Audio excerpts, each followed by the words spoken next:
स्वागत है आप सभी का मेरे इस नए वीडियो में। बच्चों, आज हम क्या सीखेंगे? आज हम सीखेंगे A for alligator, B for butterfly, C for cherry. Okay बच्चों, ये क्या है? ये है हमारे कलर्स। चलो बच्चों, कलर्स नेम जानते हैं। Blue colour, green colour, yellow colour, brown colour, orange colour. चलो बच्चों, स्टार्ट करते हैं।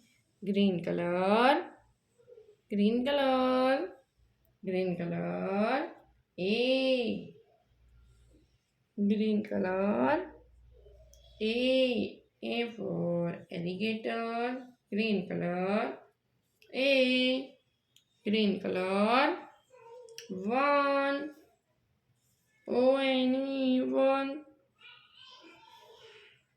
green color, one,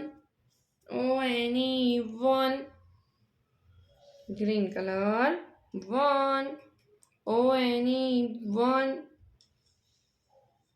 blue color, B for butterfly,